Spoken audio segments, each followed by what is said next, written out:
The women peace campers at Greenham Common, England, claimed that they were attacked by U.S. electromagnetic weapons from within the U.S. Air Base. Scientists from Electronics Today measured some form of electromagnetic wave that was responsible for the illnesses they suffered. A team of doctors from the Medical Campaign Against Nuclear Weapons compiled a report on the condition of the affected women. The women first noticed a pattern of illness emerging in 1984. Women at different points around the camp appeared to experience similar symptoms at the same time, even though they were not in contact with one another. Large numbers of women complained of sudden feelings of extreme tiredness shortly before major events, such as the departure of a cruise missile convoy.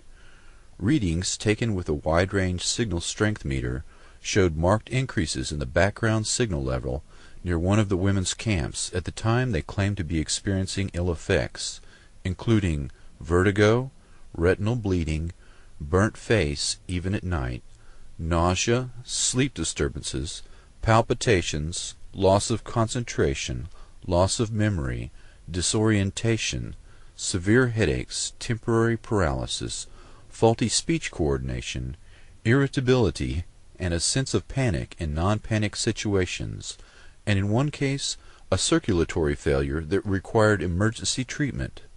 Many of these symptoms have been associated in medical literature with exposure to microwaves, and especially through low-intensity or non-thermal exposure.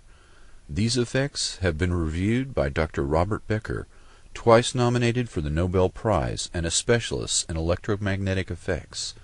His report confirms that the symptoms mirror those he would expect to see had microwave weapons been deployed. British defense officials have denied any form of electronic signal was being used against the protesters.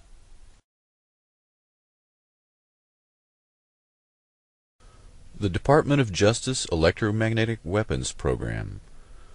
The Department of Defense uses the Department of Justice to develop and test non-lethal weapons as an aspect of deniability because many of these applications violate existing treaties.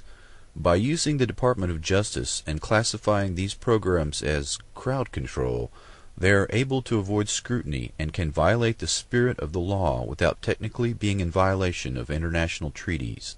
In 1993, the National Institute of Justice Initiative on Less Than Lethal Weapons recommended that state and local police departments in America utilize psychotronic, electromagnetic, and other mind control weapons against American citizens involved in, quote, domestic disturbances, an open-ended term that could include family arguments.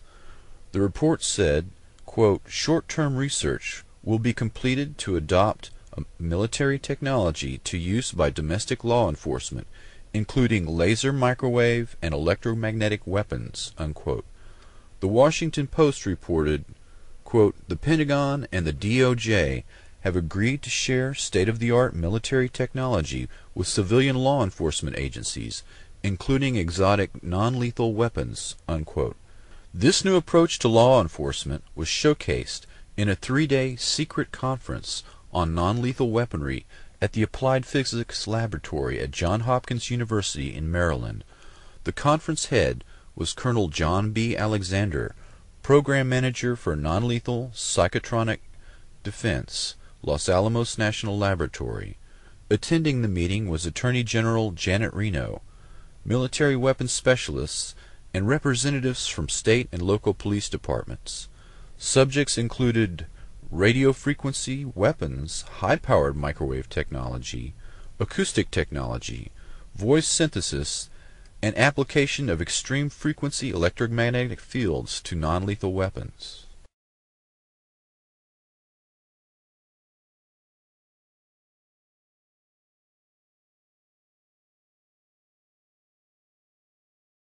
Question about some of the technology that you're developing to fight the war on terror, specifically directed energy and high-powered microwave technology. When do you envision that you can weaponize that type of technology? Goodness, it is in, for the most part, the kinds of things you're talking about are in varying early stages. Do you have anything you'd add? I don't think I would add much. I think they are in early stages and probably not ready for employment at this point. In the normal order of things, when you invest in research and development and begin a developmental project, you don't have any intention or expectations that one would use it. On the other hand, the real world intervenes from time to time, and you reach in there and take something out that is still in a developmental stage, and you might use it. So your question is not answerable. It depends on what happens in the future and how well things move along the track, and whether or not someone feels it's appropriate to reach into a development stage and see if something might be useful, as was the case with the unmanned aerial vehicles. But you sound like you're willing to experiment with it. I think that's the point, and I think, we have, I think, from the beginning of this conflict, I think General Franks has been very open to looking at new things if there are new things available, and has been willing to put them into the fight even before they've been fully wrung out. And I think that's not referring to these two particular cases of directed energy or high-powered microwave, but sure. Just the head was burned, and the other parts of the bodies wasn't anything that happened on it. Al-Ghazali reported that he had seen 3 passengers in a car, all dead, with their faces and teeth burnt, the body intact, and no sign of projectiles. There wasn't any bullet. I saw they teeth, just their teeth, and no eyes. All of them, with the body, nothing for the bodies. Just the teeth and all the heads were burned. There were other inexplicable aspects. The terrain where the battle took place was dug up by the American military and replaced with other fresh earth. The bodies that were not hit by projectiles had shrunk to just slightly more than 1 meter in height. Except that the bodies is killed by the bullets. Most of them that become very small. It's like that, something like that.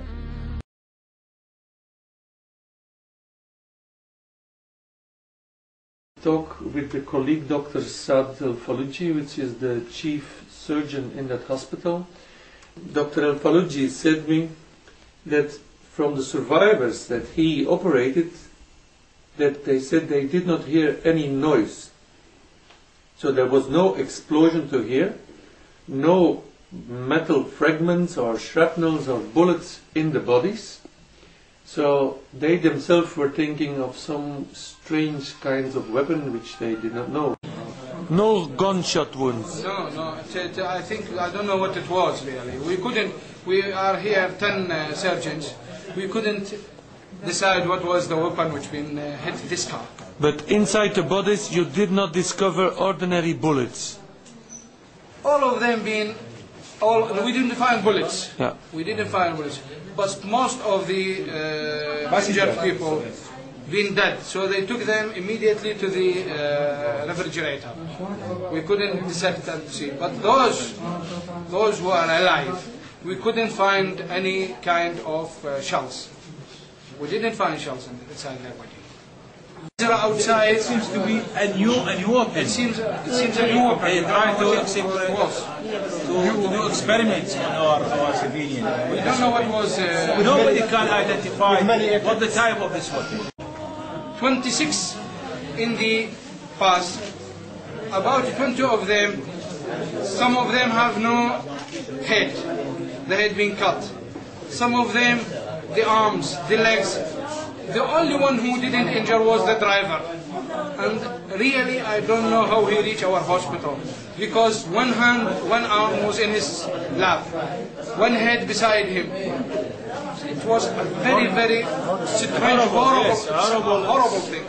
In the roof of the car, there was part of the body, momentum, intestine, brains. Yes, all parts of the body. It was miserable. It was very, very, very, very miserable. I told them before.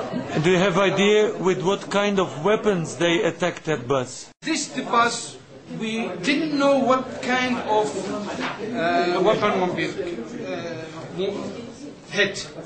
Really, what we saw, cut arms, cut legs, cut head, abdomen, open abdomen,